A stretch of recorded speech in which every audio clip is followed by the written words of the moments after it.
everyone, welcome from sunny southern Sweden. About a month ago, I recorded a video asking for your help and to give me direction in this channel. I made a couple of response videos and I wrote down a bunch of other really good ideas you guys gave me for me. And it's something I want to continue, so I figured I would try a little bit different of a format. I want to invite you into my home. Have almost like a little fireside chat. A lot has changed in the past 4 years since I started the Nordic Journeys YouTube channel. I mean, I moved to Denmark and then to Sweden. The world's really changed. I had a struggle adapting to a new culture, and it's positive. I really finally feel like I settled in, and I really wish I would have stuck with the videos, but now I'm going back to them. And I hope to do 2-3 a week, and I hope to be involved with you all, and I hope that you all give me more ideas. I mean, I really was reinvigorated. I just joined a Facebook group about altars, right? Because when I built the few that I built, like out in my yard, I'm looking for information, and it was really hard because there's not really much information out there. So it's nice to be able to share and exchange ideas. And lo and behold, the first day, 2 guys on there were like, "Hey, I know you from YouTube." So I was like, "Oh God, I hope I was a positive influence to you." I said, "Yeah, they learned a lot." And that makes me really glad, because YouTube can be a cesspool. There's a lot of guys out there that want to throw hate. Guys and girls, I guess, but mostly men.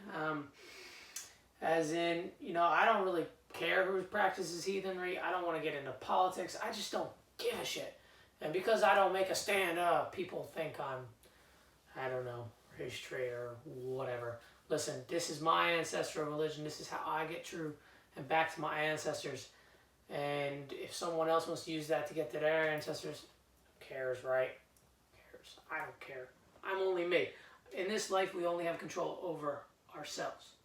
So, with that being said, I want to invite you into my home because I just want to be a positive influence. I want to be a resource to people so they can learn things. Ask me questions. I don't know everything, especially some stuff I know from a scholarly point of view. Some things I know almost intrinsically or through instinct, as in so much of what is heathenry is instinctual. You give yourself a base. You go to the archaeological sites. You read the sagas. You travel to places and talk with people. And this gives you your base. So when you're confronted with a situation, you really instinctually know how to respond or react. And I mean, it's the same way in everything. When I wrote my thesis, I read like 150 books.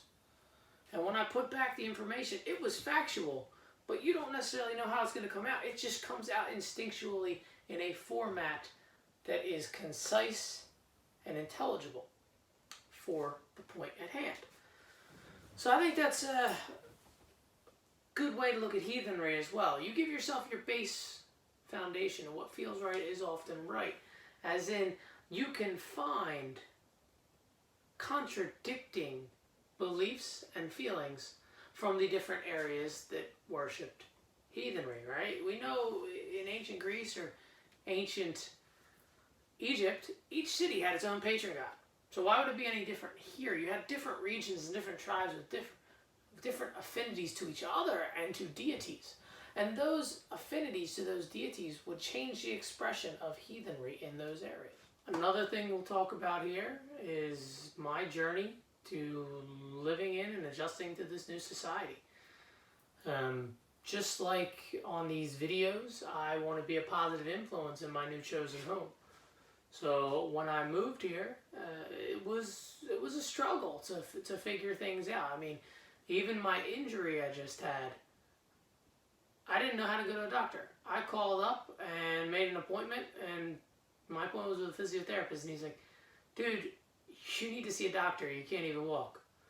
Okay, well, how do I do that? Well, we got something called an open mottagning here. You just show up in the morning and everything's taken care of. It's easy once you know how to do it, but I was completely naive to that. And that's something as simple as getting medical care. Så think about all the other things. Jag tror jag måste fokusera på att prata bra svenska. För jag kan inte bli en smutsig eller skiten vanorna. Jag ska bli en barnvanorna. Jag ska trivs i Sverige. So, like what I just said is, when I moved here, I wanted to focus on speaking good Swedish. Because I want to be a good immigrant, you know? I want to bring something back to this culture. I moved here. I better adapt so I can be a positive force. And if not, then I'm just holding myself back in actuality. And this is really a good country. You know, Sweden has a concept called lagom, right?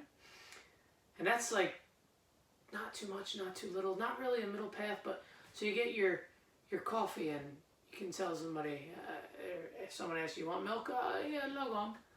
And as an American, or as a bartender, when I ask somebody how much in a shot, because we serve shots 2, 4, 6 centiliters, how much do you want?